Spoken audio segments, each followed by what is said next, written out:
नमस्कार, मी मृणाली पिळणकर. तुम्ही पाहत आहात LS मराठी. पाहुयात काही महत्त्वाच्या घडामोडी. तारा राणी यांचा वंश आणि कुळ बदलण्याचा प्रयत्न, खासदार संजय राऊतांचा आरोप. उपमुख्यमंत्री शिंदेंनी त्याच्यावर साधा निषेधही केला नाही, राऊतांची टीका.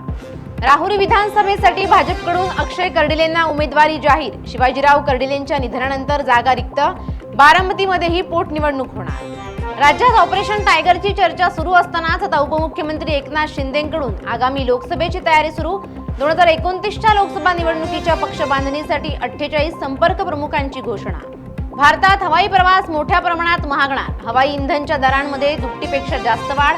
मुंबईत ATFच्या दरात 115% वाढ. पिंपरी चिंचवडमध्ये पवना नदीत पुन्हा केमिकलयुक्त फेज. प्रशासनाच्या दुर्लक्षामुळे प्रदूषणाचा कहर. नदी स्वच्छतेसाठी तातडीनं ठोस पावलं उचलण्याची नागरिकांची मागणी.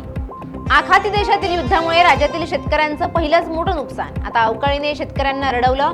गारपीट आणि जोरदार पावसामुळे रब्बी पिकांसह फळबागांचं मोठं नुकसान.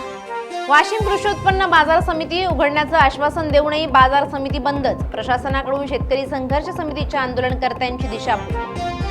अकोल्यात पोलीस कस्टडीत असलेल्या एका महिलेला पोलीस अधिकाऱ्यानं शरीर सुखाची मागणी केल्याचा आरोप. महिलेनं 80 लाखांची फसवणूक केल्याप्रकरणी 2 दिवसांची पोलीस कोठडी. महिलेचा आरोप खरा की खोटा तपास करणं गरजेचं.